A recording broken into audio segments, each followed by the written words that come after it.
حسبنا الله ونعم الوكيل، نعم المولى ونعم النصير. أعوذ بالله من الشيطان الرجيم. بسم الله الرحمن الرحيم. الحمد لله رب العالمين. الحمد لله الذي أحصى كل شيء عددا وجعل لكل شيء أمدا وقدر كل شيء تقديرا. ثم الصلاة والسلام على النبي الأمي العربي القرشي الهاشمي المكي المدني الأبدحي التهامي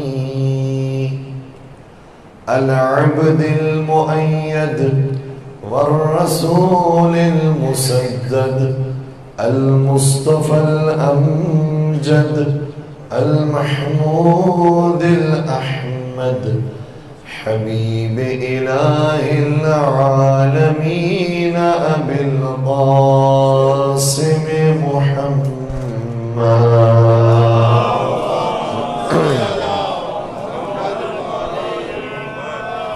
وعلى أهل بيته الطيبين الطاهرين المعصومين المظلومين الذين أذهب الله عنهم الرجس وطهرهم تطهيرا.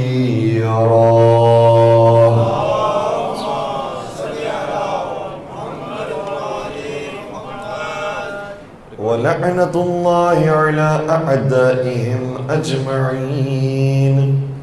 أما بعد فقد قال الله تبارك وتعالى في محكم كتابه المجيد وفرقانه الحميد. بسم الله الرحمن الرحيم. رجال لا تلهيهم تجارة ولا بيع عن ذكر الله وإقام الصلاة وإيتاء الزكاة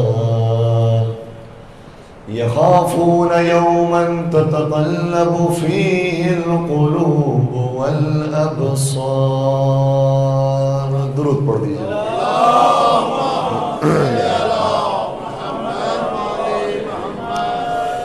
عزیزان گرامی قدر، جس آیہ کریمہ کو مسلسل آپ کی خدمت میں تلاوت کا شرف حاصل کیا جا رہا ہے، ارشاد رب العزت ہوتا ہے کہ رجال لا تلہیہم تجارت ولا بیع عن ذکر اللہ. کچھ واقعاً مردان خدا ایسے ہیں، واقعاً مرد کہلانے کے لائق ہیں، وہ ایسے ہیں کہ لا تلہیہم تجارت ولا بیع عن ذکر اللہ، نہ انہیں تجارت خدا کی یاد سے غافل بناتی ہے یا دنیا کی خرید و فروخت غافل بناتی ہے. وَإِقَامِ الصَّلَاةِ وَإِيتَاءِ الزَّكَاةِ، وہ نماز کو قائم بھی کرتے ہیں اور زکوٰۃ کو ادا بھی کرتے ہیں. يَخَافُونَ يَوْمًا تَتَقَلَّبُ فِيهِ الْقُلُوبُ وَالْأَبْصَارُ، اب وہ اس دن سے ڈرتے ہیں جس دن آنکھیں اور دل الٹ پلٹ کر دیے جائیں. کل کی گفتگو میں بات یہاں تو پہنچی تھی کہ یہ مردان خدا وہ ہوتے ہیں جو نہ صرف یاد پروردگار سے غافل نہیں ہوتے بلکہ نماز بھی انجام دیتے ہیں. اقام الصلاۃ، نماز کو قائم کرتے ہیں اور زکوٰۃ کو ادا کرتے ہیں. لیکن تاریخ میں ایک شخصیت ایسی ملی ہے کہ جس نے ایک ہی وقت میں نماز بھی قائم کی ہے اور زکوٰۃ بھی ادا کی ہے. مردان خدا. اللہ اکبر. یا رسول اللہ، یا علی، اللہم صلی علی محمد وآل محمد وعجل فرجہم. دنیا میں ایسے مردان خدا بہت ہیں کہ جنہوں نے نماز بھی قائم کی ہے، زکوٰۃ بھی ادا کی ہے، لیکن علی جیسا شاہ مردہ کوئی نہیں. کہ جس نے ایک ہی وقت میں نماز بھی قائم کی اور زکوٰۃ بھی ادا کی. اور مولا کی پھر دیکھا دیکھی بہت سو نے کہا کہ جب اس طرح سے نماز پڑھی جاتی ہے تو آیت اترتی ہے تو ہم بھی ایسی ہی نماز پڑھ کے دکھائیں. اور باقاعدہ روایت کے جملے یہ ہیں کہ 40 مرتبہ انہوں نے ایسی نماز پڑھی اور کہا علی کے لیے تو رکوع میں آیت اتری تھی، ہم سجدے میں آیت اترواتے ہیں. گویا آیت تو ہمارے اختیار میں ہے، جب چاہیں گے اپنے لیے اتار لیں گے. یہ تو خدا کے ہاتھوں میں ہے، پروردگار کے ہاتھوں میں کہ جس کے لیے آیت اتارے. باقاعدہ انہوں نے سائل کو تیار کیا، کہا جب نماز کے سجدے میں جائیں تو تم ہم سے مانگنا. اور انہوں نے باقاعدہ اپنی انگشتر اٹھا کر سائل کے حوالے کی. کوئی آیت نہیں اتری. دوسری نماز پڑھی، پھر آیت نہیں اتری. تبدیل کی حالت کو سجدے کے بجائے قیام میں دینا شروع کیا، کوئی آیت نہیں اتری. ان کی نمازیں ہوتی رہی، کوئی آیت نہیں اتری. سوال تو بہرحال ہے کہ جو عمل علی نے کیا ہے وہی عمل انہوں نے بھی کیا ہے، پھر علی کے لیے آیت اترتی ہے، ان کے لیے کیوں نہیں اترتی؟ تو فرق ہے دونوں کے عمل میں. مولا علی نے جو عمل کیا تھا وہ آیتوں کی لالچ میں نہیں کیا تھا، وہ صرف خدا کے لیے عمل انجام دیا تھا. تو وہ عمل جو صرف خدا کے لیے ہو تو خدا آیتیں بھیجتا ہے، جو کسی کے لالچ میں ہو تو خدا کوئی آیت نہیں بھیجتا. یہ فرق ہے دونوں کے عمل میں. اور کسی نے کیا خوب کہا تھا کہ یہ بھی فرق ہے کہ علی کا عمل پہلے ہے. توجہ فرمائیے گا، یہ بھی فرق ہے کہ علی کا عمل پہلے ہے، قرآن کی آیتیں بعد میں ہیں. اور تم وہ ہو کہ آیتیں پہلے ہے، عمل بعد میں ہے. تو فرق تو ہو گیا کہ جو آیتوں کے لیے عمل کرے وہ اور ہوتا ہے، اور جس کے لیے آیتیں اترے وہ اور ہوتے ہیں.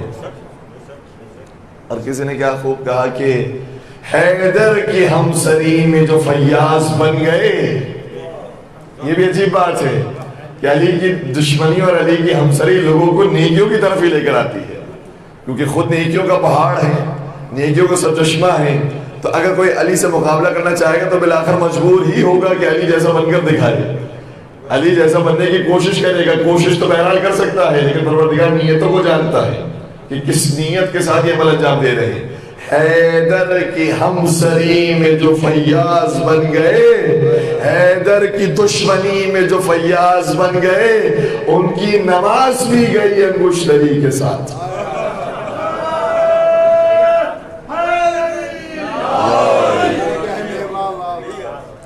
ان کی نماز بھی گئی انگشتری کے ساتھ.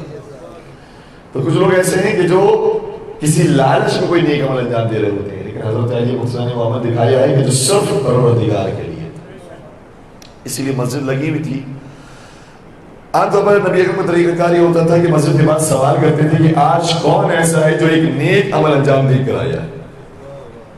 روزانہ علی کھڑے ہوا کرتے تھے.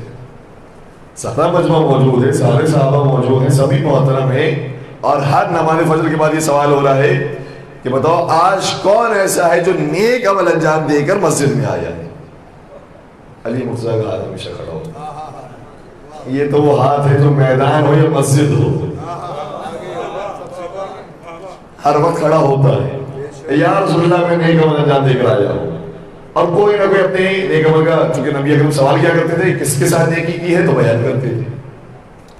ایک دن ایسا ہوا کہ نبی اکرم نے سوال کیا کہ اے علی تم بتاؤ آج کون سی نیکی انجام دے کر آئے ہو؟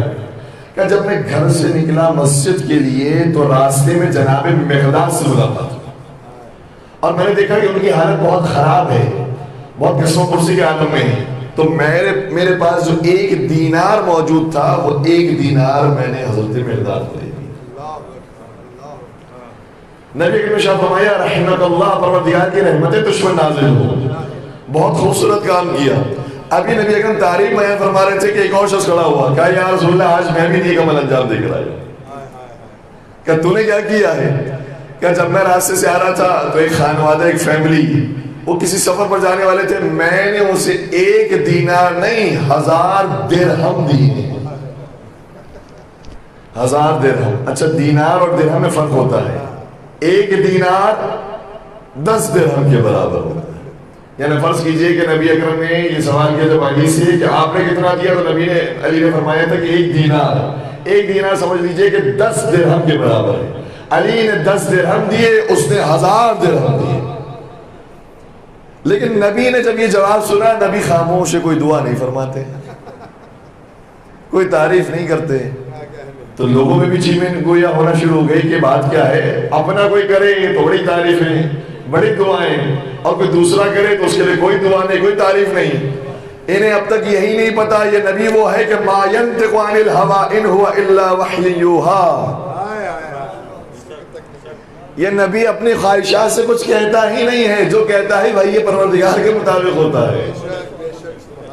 تو نبی اگر نہیں کہہ رہے ہیں تو بھی وحی الہی کے مطابق، اگر کہہ رہے ہیں تو بھی وحی الہی کے مطابق۔ اور نبی ابھی منتظر تھے کہ جبرائیل نازل ہوئی کہ اے رسول خدا، جو دوسرے نے عمل انجام دیا ہے وہ فرق رکھتا ہے علی کے عمل سے، یہ جو دوسرا ہے اس نے بہت بڑا عمل انجام دیا ہے، لیکن یہ عمل علی کی دشمنی میں انجام دیا تھا۔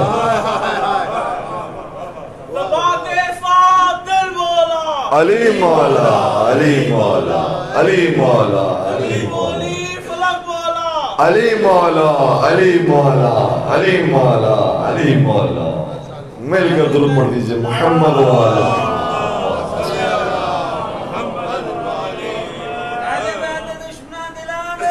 بے شمار۔ تو یہ فرق ہے دونوں عمل کے اندر۔ وہ لوگ کہ جو حسد کی وجہ سے، دشمنی کی وجہ سے کوئی عمل انجام دیتے ہیں، تو چاہے ان کا نیک عمل ہی کیوں نہ ہو، پروردگار کو وہ عمل قبول نہیں ہے۔ وہ عمل جو صرف خالص پروردگار کے لیے ہو، چاہے وہ قلیل عمل ہی کیوں نہ ہو، پروردگار قبول فرما لیتے ہیں۔ اسی لیے مجالس کے اندر عزاداری میں الحمدللہ آج بھی بارش ہوئی اور بارشوں کا سلسلہ شروع ہوا ہے۔ پروردگار تمام ہی عزاداروں کی حفاظت فرمائے، عزاداریوں کی حفاظت فرمائے، جلوس عزا کی حفاظت فرمائے۔ اگر کہیں پر ان حالات کی وجہ سے مجلس میں افراد کم آتے ہیں، عزاداری میں ذرا سے کم افراد شریک ہو پاتے ہیں، تو گھبرائے نہیں انسان۔ پروردگار بڑی محفلوں کو، بڑی مجلسوں کو نہیں دیکھتا، مجلس میں آنے والوں کے خلوص کو دیکھتا، کس خلوص کے ساتھ آئے ہیں۔ اسی لیے وہ واقعہ بڑا مشہور ہے، میں نے نوجوانوں کی مرض کروں کہ ایک شخص تھا جو ہر سال سبیل لگایا کرتا تھا، بڑی بہترین سبیل ہوتی تھی، لوگ آتے تھے اس کے یہاں سے شربت پیا کرتے تھے، بڑی دعائیں دیا کرتے تھے کہ بڑا بہترین شربت بناتا ہے۔ لیکن ایک سال جب محرم آیا تو خود کی مالی حالت اچھی نہیں تھی، اس لیے صحیح طریقے سے انتظام نہیں کر سکا، اور یہاں تک کہ جب 10 محرم کی تاریخ آئی، جب اسے سبیل لگانی تھی تو اس کے پاس اتنے پیسے نہیں تھے کہ شربت مہیا کرے کہ پانی والا شربت ہی پلا سکے۔ اس پانی میں کچھ رنگ ڈالا، کچھ مٹھاس ڈالی اور شربت تیار کر دیا۔ لوگ ہر سال کی طرح انتظار کر رہے تھے تو بڑا بہترین شربت ہوگا، لیکن کیا دیکھا کہ ایک سادہ سا پانی ہے اور ہر ایک گلاس پیتا جاتا ہے، ایک دوسرے کی شکل دیکھتا جاتا ہے کہ آج اس سال وہ معاملہ نہیں ہے، اس سال حالات بدلے ہوئے ہیں، اس سال وہ ذائقہ نہیں ہے، اور پینے کے بعد رکھتے جاتے ہیں، گلاس چھوڑتے جاتے ہیں اور پانی چھوڑ کر چلے گئے۔ یہ رونے لگا، یا ابا عبداللہ، میں نے تو آپ کے لیے سبیل لگائی تھی، آپ کے عزاداروں کے لیے، آپ کے چاہنے والوں کے لیے سبیل لگائی تھی، لیکن میں کیا کروں، میں جتنا کر سکتا تھا میں نے اپنی طرف سے کرنے کی کوشش کی۔ اب آپ کی مرضی، آپ اسے قبول فرمائیں یا نہ فرمائیں۔ بس ابھی یہ اتنی بات کر رہا تھا کہ کیا دیکھا کہ ایک لشکر آ رہا ہے، اور وہ لشکر دوڑتا دوڑتا اسی کی سبیل بنا کر رکا۔ کیا تیرے پاس پانی ہوگا ہمیں پلانے کے لیے؟ کہا ہمارے پاس پانی ہے پلانے کے لیے، اور پانی کا جام بھر بھر کر دینا شروع کیا۔ سارا لشکر سیراب ہوا، یہ بڑا خوش ہوا کہ میں نے جو سبیل لگائی تھی بالآخر کسی کے کام تو آ گئی۔ لیکن جب وہ لشکر جانے لگا تو ایک مطلب سوال کیا، یہاں سے تو کوئی جنگ نہیں ہو رہی، یہاں سے تو کسی لشکر کا گزر نہیں ہوتا، تم لشکر کون سا لے کر آئے ہو؟ یہ کہاں سے آیا ہے، کہاں جنگ کرنے کے لیے جا رہا ہے؟ تو ایک مرتبہ سردار لشکر آگے بڑھا، اپنے چہرے کا نقاب الٹا، کہا کہ میں حبیب ابن مظاہر، مجھے میرے آقا حسین نے کہا ہے ایک ہمارا عزادار ہے جو ہر سال عزاداری کیا کرتا تھا، سبیلیں لگایا کرتا تھا، آج اس کی سبیل کا پانی ختم نہیں ہوا اور وہ یہ سمجھ رہا ہے کہ ہم نے قبول نہیں کی۔ جاؤ اسے بتاؤ ہم ہر ایک کی عبادت کو قبول کرتے ہیں اگر وہ اخلاص کے ساتھ انجام دیجیے۔ تو پروردگار ان تعداد کو نہیں دیکھتا، الحمدللہ تعداد کا ایک اپنا اثر ہے، سیاسی طور پر تعداد کا ایک اپنا اثر ہے، اجتماعی طور پر، لیکن جو روحانی طور پر معنوی طور پر اثر ہے وہ ہمارے اخلاص کا ہے۔ یہ اخلاص کسی بھی مجلس کو، کسی بھی عبادت کو بلندی پر پہنچاتی ہے۔ ایک مل کر درود پڑھ دیجیے گا محمد و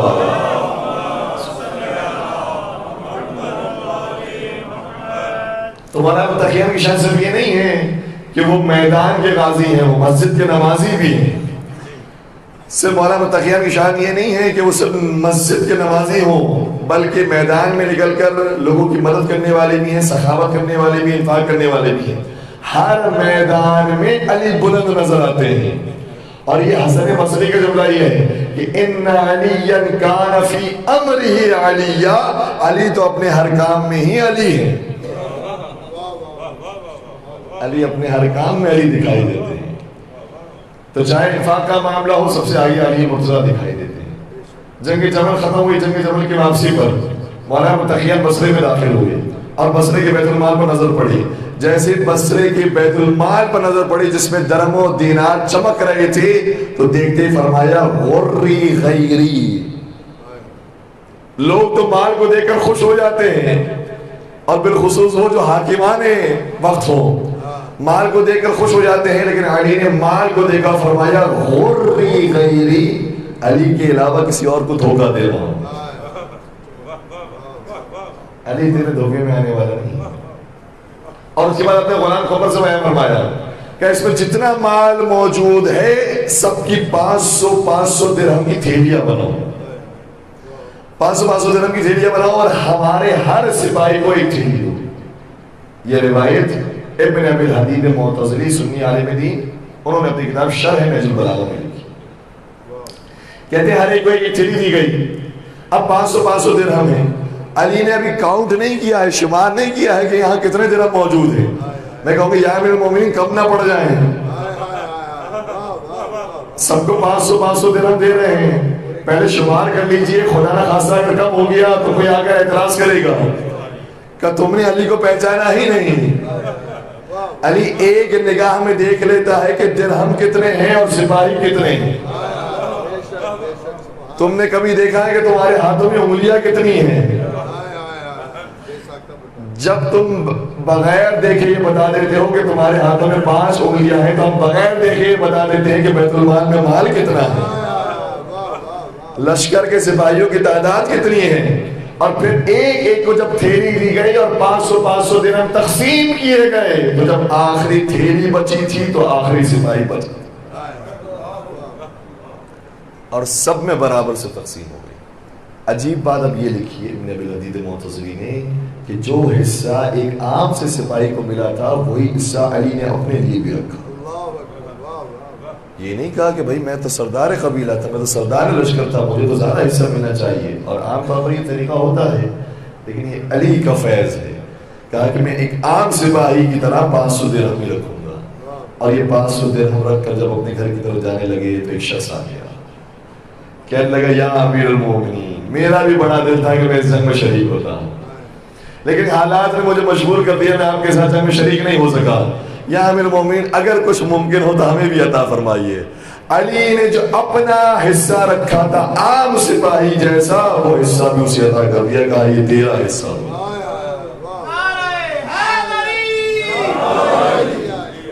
اسی لیے تو کسی نے کہا تھا کہ سخی وہی ہے جو ساحل سرد تو قد نہ کرے۔ مجھے نہیں معلوم، میرے حوصلے تو ایسے ایسے مجلسوں کی وجہ سے ٹوٹتے جا رہے تھے اور سانسوں میں وہ طاقت نہیں رہی کہ جو پہلی مجلس کے اندر تھی، لیکن آپ کے الحمدللہ حوصلے انشاءاللہ پروردگار سلامت رکھے، اور نام علی پر تو ویسے حوصلے بلند ہو جاتے ہیں۔ کسی شاعر نے کیا خوب کہا کہ سخی وہی ہے جو ساحل سے رد و قد نہ کرے، کرے سوال کوئی تو اس کو رد نہ کرے۔ دوبارہ سنیے گا، سخی وہی ہے جو ساحل سے رد و قد نہ کرے، کرے سوال کوئی تو اس کو رد نہ کرے۔ میں تیرا اعتراض کیسے مان لوں واعظ، علی علی ہی نہیں اگر مدد نہ کرے۔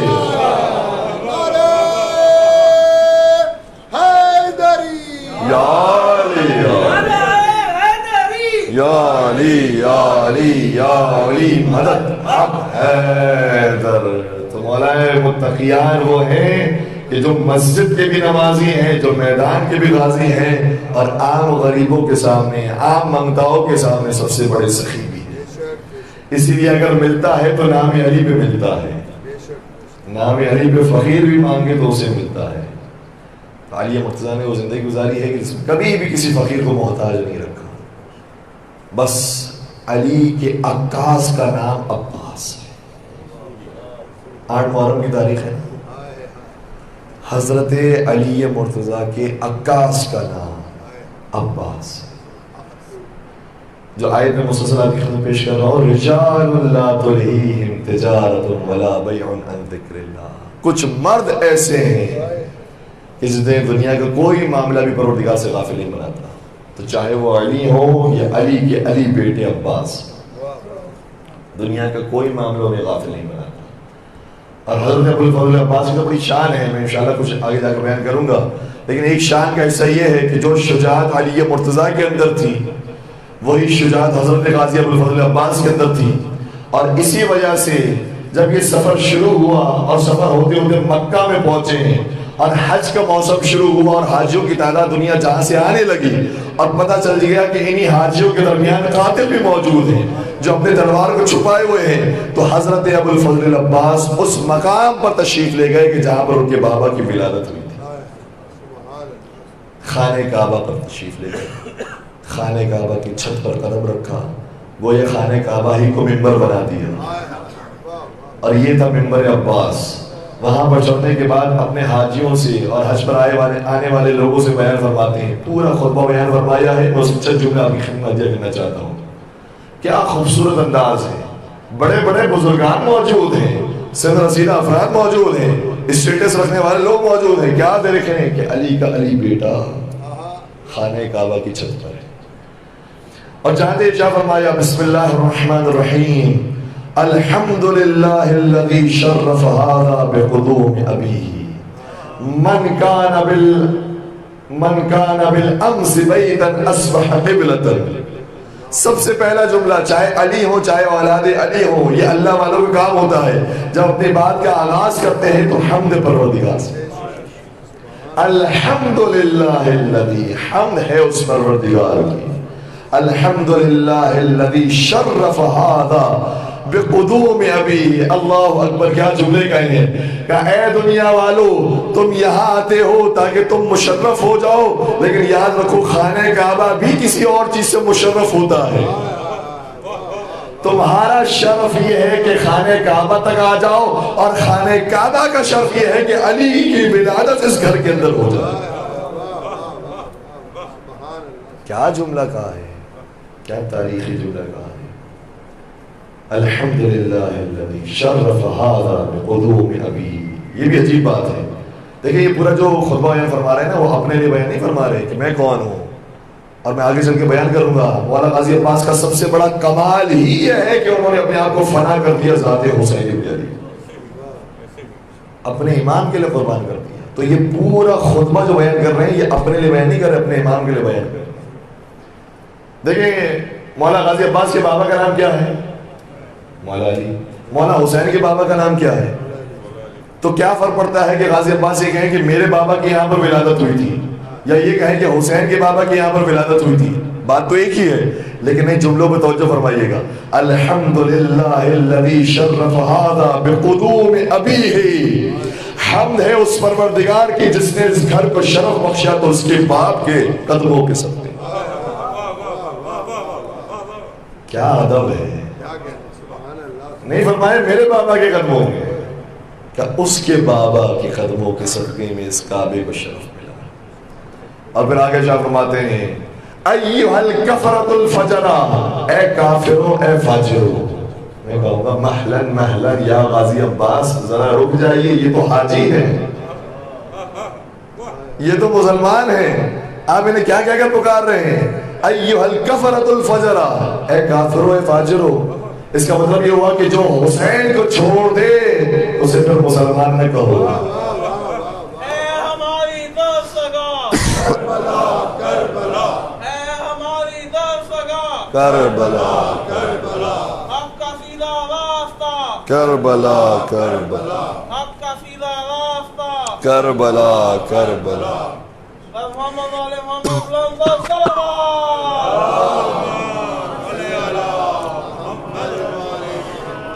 ویسے سنیے گا کہ جیسے مولانا غازی عباس کے خطبے کو سننے کا حق بنتا ہے. مولانا غازی عباس فساد و بلاغت کا پہاڑ، علم اور حکمت کا پہاڑ، آیا خانہ کعبہ کی منبر پر، خانہ کعبہ کی چھت پر اور بیان کر رہا ہے ایھا الکفرۃ الفجرہ، اے کافرو اے فاجرو، کیا تم ہمیں ڈراتے ہو؟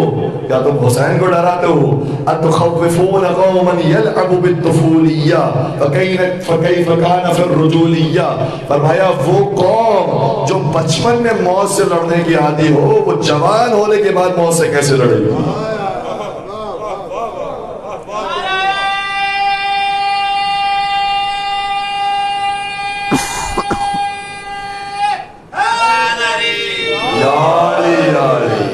یہ تو بچپن میں موت سے لڑنا جانتے ہیں. اسی لیے تو حضرت غازی عباس کے بابا نے فرمایا تھا واللہ لابن ابی طالب آنس بالموت من الطفل بصدی امی.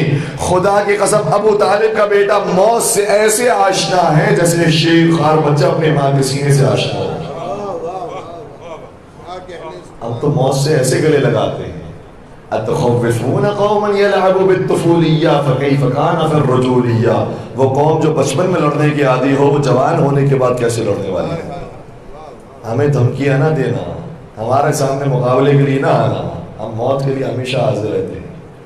اور پھر آگے شاہ فرمایا فانظروا ثم انظروا، خوب غور کر لو، خوب تفکر سے کام لے لو، سوچ سمجھ لو، دیکھ لو. دو راستے ہیں تمہارے پاس، وہ بھی اسلام کا ٹھیکیدار ہے اور یہ بھی اسلام کا بانی ہے. تمہارے سامنے دو اسلام موجود ہے، لیکن میں تمہیں فرق بتاؤں. ایک اسلام وہ ہے جہاں پر شراب پی جاتی ہے، دوسرا اسلام وہ ہے جہاں قرآن کی آیتیں نازل ہوتی ہیں.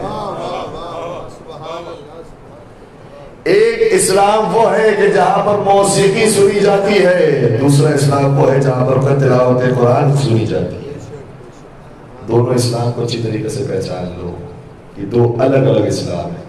اب یاد رکھو یہ دو ہمیشہ سے طاقتیں رہی ہیں، چاہے حابیل ہو چاہے قابیل ہو، چاہے شیطان ہو چاہے آدم ہو، چاہے فرعون ہو چاہے موسیٰ ہو، چاہے نمرود ہو چاہے ابراہیم ہو، چاہے ابو لہب اور ابو جہل ہو یا نبی اکرم ہو. یہ طاقتیں ہمیشہ باقی رہی ہیں. اسی لیے طاقت ابھی بھی باقی رہے گی اور یہ پہلے بھی باقی رہی تھی. تم نے ان کے بابا کو بھی نہیں پہچانا، تم نے ان کو بھی نہیں پہچانا. پہچان لو ان کو. نہج البلاغہ کا جملہ یہ ہے، علی مرتضیٰ کا جب مقابلہ یزید کے بابا سے ہوا تھا تو اس وقت میرے مولانا نے شاہ فرمایا تھا تم کبھی بھی ہماری برابری نہیں کر سکتے. کیوں؟ منا النبی ومنکم المکذب، منا اسد اللہ ومنکم اسد الاحراف، ومنا سیدہ شباب اہل الجنہ ومنکم سیدۃ النار، ومنا خیر نساء العالمین ومنکم حمالۃ الحطب فی کثیر مما لنا وعلیکم. فرمایا اے حاکم شاہ تو کبھی بھی ہماری برابری نہیں کر سکتا. کیوں؟ کیونکہ ہمارا گھرانہ وہ ہے جہاں نبی آئے ہیں، تیرا گھرانہ وہ ہے جہاں پر نبی کو جھٹلانے والے آئے ہیں.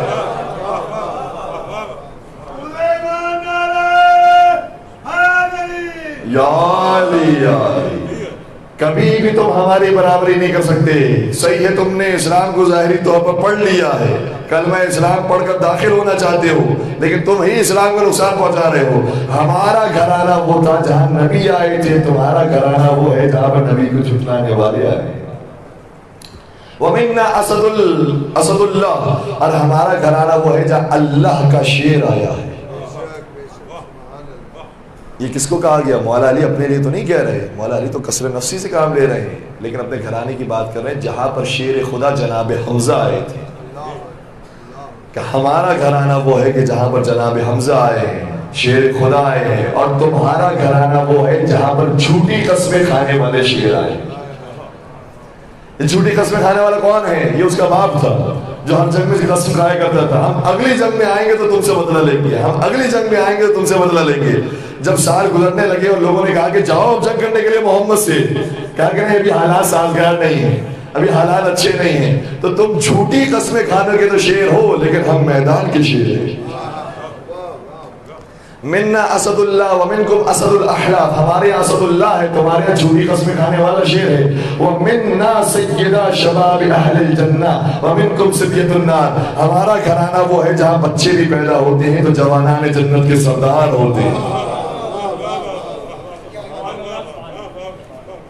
اور تمہارا گھرانہ وہ ہے کہ جہاں آتش جہنم میں جلائے جانے والے بچے پیدا ہوتے ہیں.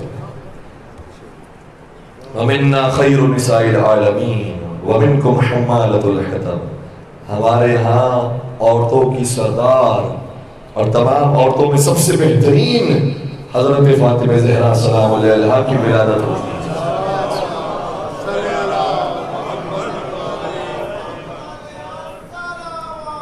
اللہم صلی علی محمد وآل محمد وعجل فرجہم. ہمارے گھرانے میں سید کائنات کی ولادت ہوتی ہے، اور تیرا گھرانہ وہ ہے جہاں حمالۃ الحطب کی ولادت ہوتی ہے.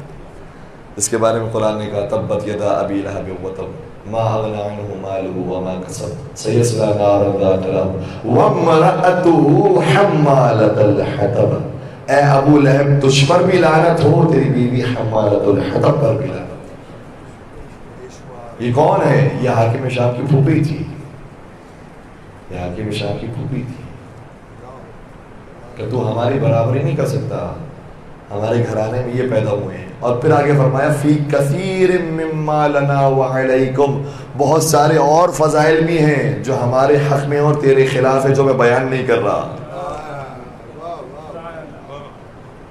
تو یہ الگ الگ اسلام ہے. وہ جو اسلام دشمن تھے جنہوں نے اسلام کا لبادہ اوڑا ہوا تھا، یہ سن 61 ہجری کو یا سن 60 ہجری کو جو ذی الحجہ ہے اس میں مقابلے پر آ گئے. مولا غازی عباس بیان فرماتے ہیں کہ پہچانو دو اسلام ہیں، ایک اسلام وہ ہے جہاں شراب نوشی ہے، دوسرا اسلام وہ ہے جہاں عبادت پروردگار تلاوت قرآن کریم ہے.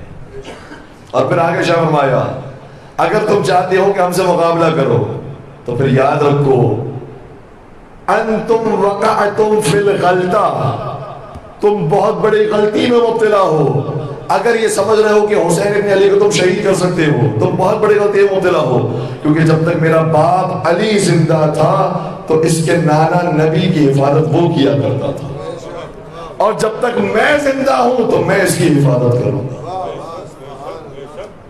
اگر تجھے حسین تک پہنچنا ہے تو پہلے میری لاش سے گزرنا ہوگا. مولا غازی عباس نے بڑے شجاعت کے ساتھ یہ خطبہ بیان فرمایا، اور آخری جملہ یہ ہے لعنت اللہ، پروردگار کی لعنت تم پر نازل ہو. یہ کیوں رنگ لکھا ہے مولا غازی عباس نے؟ دیکھیں یہ دونوں رنگ ضروری ہوتے ہیں، اور میں آج کے معاشرے کی بات کر رہا ہوں. صحیح ہے، یہ بہت ضروری ہوتا ہے کہ ہم تمام مسالک سے، تمام مذاہب سے، تمام ادیان سے پیار و محبت کے ساتھ رہیں. یہ بہت ضروری ہے، یہی اسلام کا اصل میسج ہے. اور ہم یہی چاہتے ہیں کہ زندگی بھر گزاریں تو اسی انداز سے گزاریں، پیار و محبت کے ساتھ، امن و امان کے ساتھ. ہم اپنے خیالات کو بیان کریں، وہ اپنے خیالات کو بیان کریں، اور آپس میں گفتگو ہو. لیکن ہاں اگر وہ تلوار نکال دیں اور ہماری قوم پر حملہ کریں، ہمارے بچوں کو یتیم کریں، اور یہ تو ہمارے بچوں کی بات کی جا رہی ہے، اگر کسی اور قوم پر بھی حملہ کریں تو اگر جنگ ہوگی تو پھر ہماری تلواریں بھی نیام میں نہیں رہیں گی.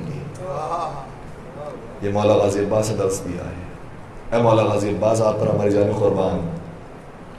ابھی تو مولا غازی عباس کی ولادت ہوئی تھی، شہزادے ام البنین موجود ہیں. شہزادے ام البنین نے اپنے شوہر نامدار حضرت علی مرتضیٰ کے حوالے کیا مولا غازی عباس. جیسے مولا غازی عباس کے کو حوالے کیا، مولا کائنات محبت کے ساتھ روتے جاتے. روایت کا جملہ یہ ہے ثم قبل یدی، پھر عباس کے ہاتھوں کو چوما. عباس کے ہاتھوں کو چوما. ثم استعبر وبکا، اور پھر گریہ کرنا شروع کیا.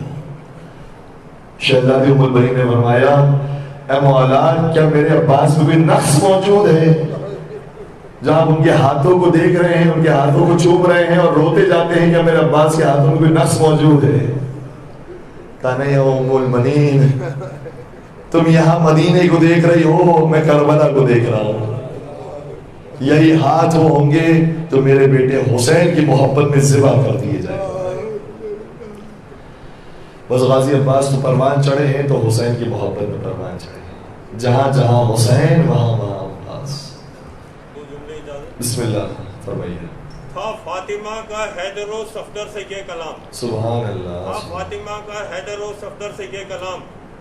ام البنی کا بعد میرے گھر میں ہو قیام. واہ واہ واہ. ام البنی.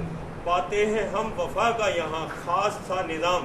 سبحان اللہ. بیٹے کو یہ پلائے گی مہر و وفا کا جام. سبحان اللہ. عباس کی وفا کا ہے تب ہی تو یہ ضرف. کیا بات ہے اب مدار بھی شبیر کی. واہ واہ واہ واہ. درود پڑھ دیجیے گا محمد و آل محمد صلی اللہ علیہ محمد و آل محمد عجل فرجهم.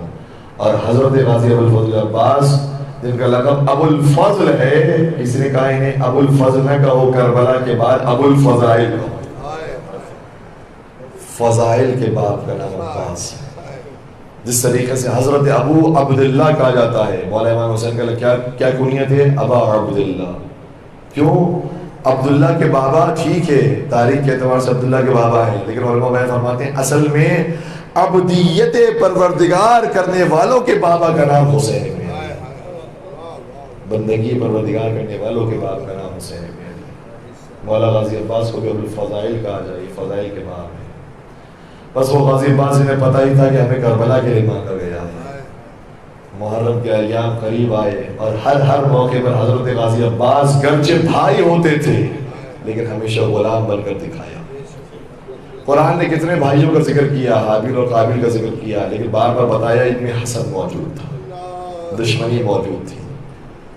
یوسف علیہ السلام اور ان کے بھائیوں کا ذکر ہوا، کہا دشمنی موجود تھی، حسد موجود تھا. لیکن قربان ہو جائے غازی ابو الفضل عباس.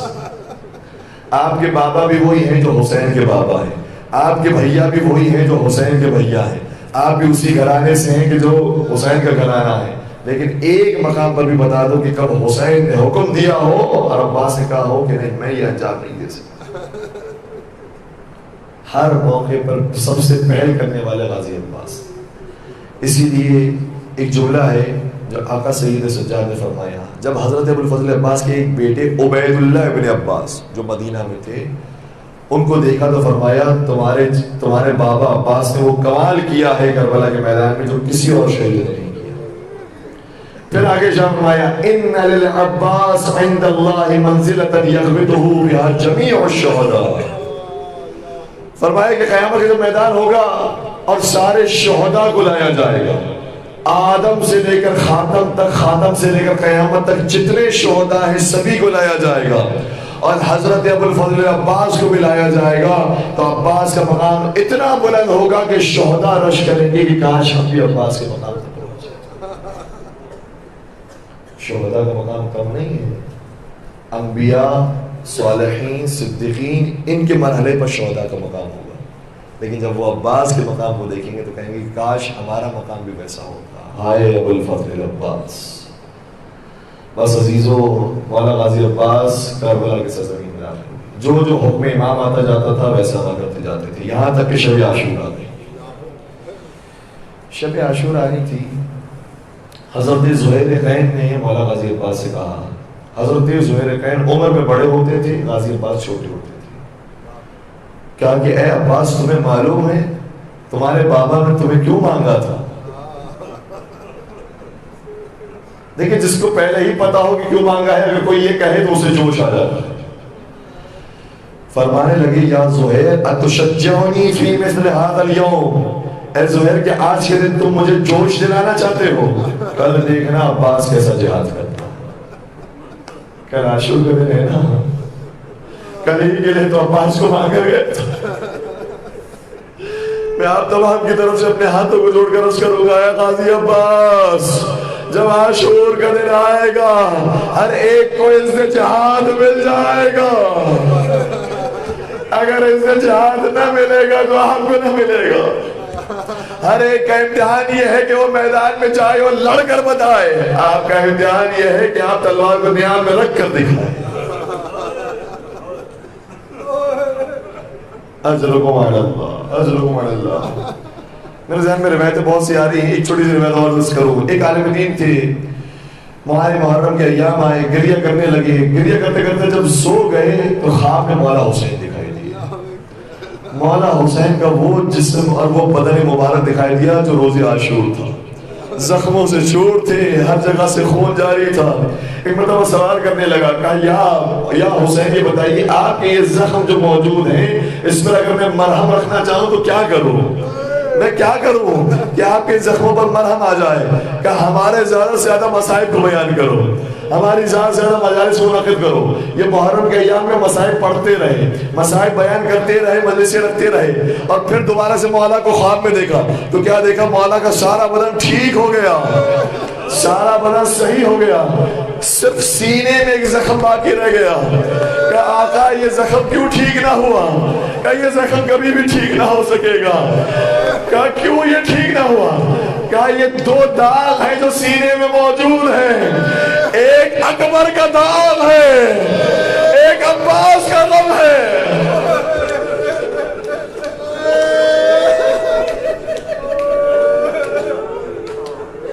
یہ غم کبھی بھی ٹھیک نہیں ہو سکتا۔ ایک ذاکر مسائل پڑھا کرتا تھا، شیخ خراسانی ان کا نام ہے، مسائل پڑھا کرتے تھے۔ مسائل پڑھتے پڑھتے وہ مصیبت پڑی مولا غازی عباس کی، جب دونوں ہاتھ کٹ گئے تو ایک تیر چلا جو غازی عباس کی آنکھ میں بے بس ہو گیا۔ ایک عالم کھڑے ہوئے، کہا اے ذاکر ذرا روایت دیکھ کر پڑھا کر، مجھے بتا کون سی کتاب میں یہ روایت تُو نے؟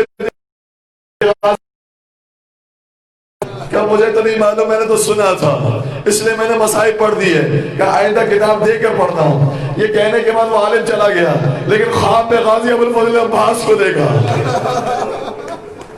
کہ تجھے کس نے اجازت دی کہ ہمارے ذاکر کو روک کر کہے کہ میرے آنکھ میں تیر نہیں لگا تھا؟ روایت دکھا۔ میں بتاتا ہوں میری آنکھ میں تیر لگا، ایک آنکھ میں تیر تھا، ایک آنکھ میں خون تھا، مجھے کچھ دکھائی نہ دیا، میرے سر پہ گھرس لگا، زمین کربلا پر آیا۔ اجرکم علی اللہ۔ مولا غازی عباس سے کہا اگر کوئی بات تجھ سے پہنچی ہے تو اسے پڑھا کر، مصیبت کو بیان کیا کر، کیونکہ تو کربلا میں موجود نہیں تھا کہ ہمارے زخموں کو دیکھتا، کھڑے رہ کر ہماری مصیبتوں کو نہیں دیکھا، مسائل بیان کیا کر۔ ایک اور ذاکر تھا، مولا عباس کے مسائل پڑھا کرتا تھا، ہر مصیبت کو بیان کیا کرتا تھا۔ عباس کا دایا بازو قلع ہوا، بایاں بازو قلع ہوا، مشکیزے میں تیر لگا، غازی عباس کی آنکھوں میں تیر پیوست ہوا، سارے مسائل پڑھ دیے۔ لیکن ایک عالم سے کہا مولا غازی عباس سے، جا کر اس خطیب کو کہنا وہ ہماری ایک مصیبت نہیں پڑھتا۔ اس ذاکر کا نام شیخ کاظم تھا، کہ ایک مصیبت نہیں پڑتا۔ وہ کہتا ہے غازی عباس میں نے تو ساری مصیبت آپ کی پڑھ دی، شب عاشور سے لے کر عصر عاشور تک جتنے مسائل میں نے دیکھے مجھے یاد تھے، میں نے سارے پڑھ دیے۔ کون سی مصیبت تھی جو میں نے نہیں پڑھی؟ کہ تو نے یہ بیان نہیں کیا جب انسان کے ہاتھ کٹ جائے اور وہ زمین کربلا پر آئے تو کیسے وہ آیا ہوگا؟ جس کے ہاتھ سلامت تھے وہ پہلے اپنے ہاتھ کو رکھتے تھے تاکہ چہرہ زمین سے نہ ٹکرائے، لیکن جب میں کٹے بازو والا عباس زمین کربلا پر گرا، آنکھ میں تیر پیوست تھا، سینے میں تیر لگا تھا، ہائے میری مظلومیت پہچانو میں کیسے زمین کربلا۔ بس ازاداروں آپ نے گریہ کر لیا اور میں یہاں تک آپ کو لے کر آگیا تو چند جملے عرض کروں گا اور اجتماع سے دعا کہوں گا۔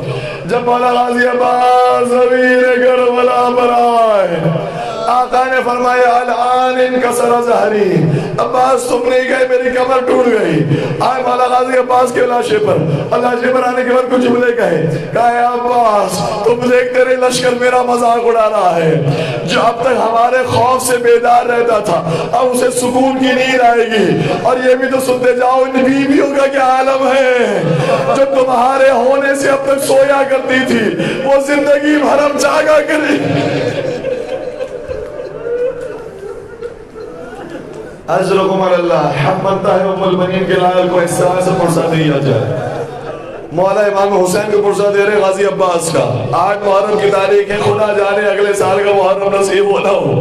اے غازی عباس مولا امام حسین امام وقت بیان فرما رہے ہیں اے عباس تمہارے جانے سے دشمن مجھے تانا دے رہا ہے، بتا تیرا علمدار کہاں ہے، بتا تیرا بھائی ابو الفضل عباس کہاں ہے، بتاؤ میں نے کیا جواب دوں؟ بس یہ گفتگو ہوئی، آقا عباس سے کہا اے مولا حسین میری بھی ایک درخواست ہے، میرے لاشے کو خیمے نہ لے جا۔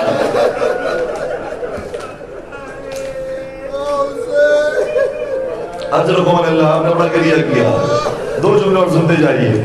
حضرت غازی ابو الفضل عباس کہتے ہیں مولا میرے لاشے کو خیمے میں نہ لے جائیے گا، دو وجہ بیان کی، یہ روایت دیکھ کر آپ خیر مرض کر رہا ہوں۔ پہلی وجہ بیان کی اگر میرا لاشا خیمے میں پہنچے گا اور سپاہی لاشے کو دیکھیں گے ان کے حوصلے ٹوٹ جائیں گے، جب پرچمدار باقی نہ رہا اب کون باقی رہے گا؟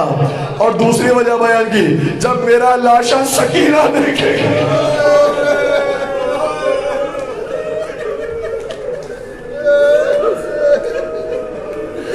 مر جائے گی برداشت لاش عباس کو وہی نہر فرات کے کنارے چھوڑا، تن تنہا حسین خیمے کی طرف آئے۔ سب سے پہلے کس نے سوال کیا؟ 4 سالہ بچی آگے بڑھی، کہنے لگی یا بتا حل لکا علم بعمی العباس، بابا جان کہ آپ کو میرے چچا عباس کی بھی وہی خبر ہے؟ کبھی زندگی میں ایسا نہ ہوا میرے چچا نے کوئی وعدہ کیا ہو اور وعدہ پورا نہ کیا ہو، مجھ سے پانی کا وعدہ کر کے چلے تھے، کیسے ممکن ہے وعدہ پورا نہ کیا ہو؟ اسی لیے تو غازی ابو الفضل عباس کو باب الحوائج بنا گیا، جس کی حاجت تھی کہ پانی کسی طریقے سے خیام حسینی تک پہنچ جائے، اس کی حاجت پوری نہ ہوئی، ہم اسے باب الحوائج بنائیں گے۔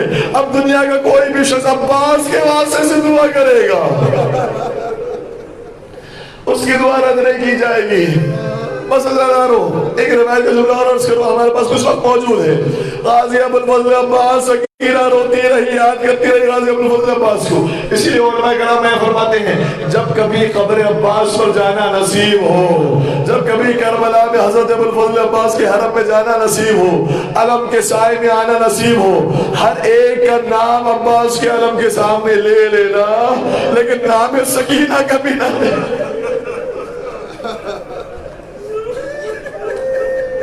سکینہ کا نام آتا ہوگا عباس کا کلیجہ پھٹ جاتا ہے، اے میری بیٹی تجھ سے وعدہ کر کے چلا تھا۔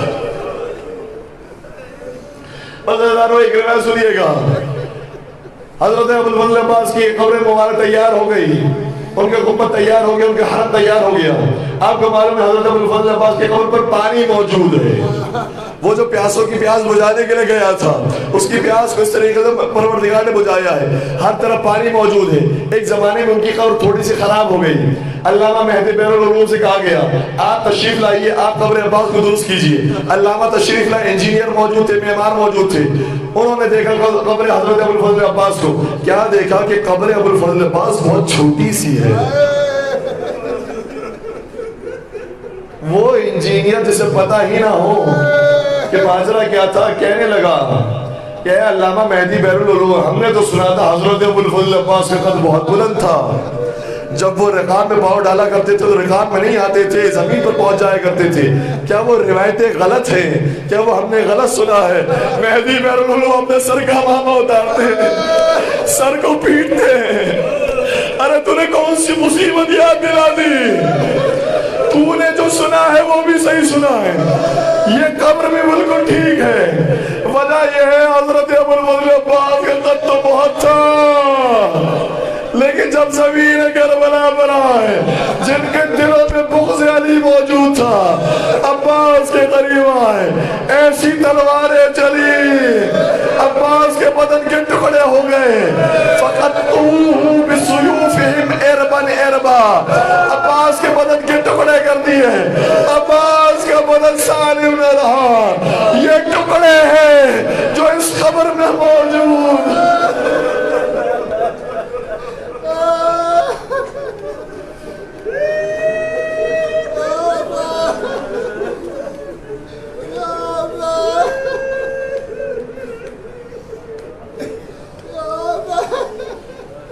مولا کوئی غم نہ دے سوائے غم حسین کی. مولا غازی عباس کے صدقے میں دعا مانگیے گا. جو جو اپنی حاجتیں لے کر آئے بالخصوص کربلا کی زیارت کی حاجت.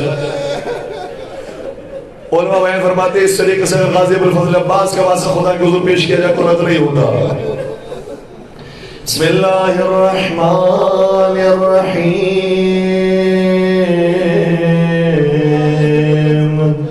یا کاشف الکرب عن وجہ الحسین اکشف کربی بحق اخیک الحسین. پھر سے یا کاشف الکرب عن وجہ الحسین اکشف کربی بحق اخیک الحسین. کیا مطلب؟ اے وہ بھائی جو اپنے بھائی کے غم کو دور کیا کرتا تھا، آپ کو آپ کے بھائی مولا حسین کا واسطہ میرے غم کو بھی آپ دور فرما دیں. یا کاشف الکرب عن وجہ الحسین اکشف کربی بحق اخیک الحسین. پروردگار حضرت ابوالفضل عباس ہمارے اس طرح سے دوستوں کو بھی بارگاہ میں قبول فرما. ان بہتے ہوئے آنسو کو ہمارے حضرت سیدہ کونین میں جگہ عنایت فرما. آنے والے مولا غازی عباس کے صدقے میں ہمارے جوانوں کے جذبہ شہادت بیدار فرما. مولا غازی عباس کے صدقے میں جو گھروں کے اندر بھائیوں کے اندر بھی جھگڑے موجود ہیں پروردگاروں سے امن و امان کے ساتھ حل فرما. پروردگار حضرت ابوالفضل عباس کے صدقے میں ہمارے سارے جوانوں کو علم دین حاصل کرنے کا شوق بیدار فرما. حضرت ابوالفضل عباس کے صدقے میں ان کی زیارت ان کے بھائی حضرت ابا عبداللہ کی زیارت ہم سب کو عطا فرما. پانے والے بحق باب الحوائج بحق ابوالفضل عباس تمام مریضوں کو شفا کاملہ عاجلہ عطا فرما. پروردگار تمام مومنین کی حفاظت فرما. عزا خانوں کی حفاظت فرما. عزاداری کی حفاظت فرما. پروردگار علماء کرام کے سایہ سر کو قائم دائم فرما. شہداء ملت جعفریہ کو شہداء کربلا کے ساتھ محشور فرما. اور تمام مظالم سے انتقام کے لیے اپنے آخری حجت امام عصر و زمان کے ظہور میں تعجیل فرما. ہمیں کے عاشقین محبین سچے چاہنے والے رحمانے والوں شمار فرما. ربنا تقبل منا انك انت السميع العليم وتب علينا انك انت التواب الرحيم برحمتك يا ارحم الراحمين.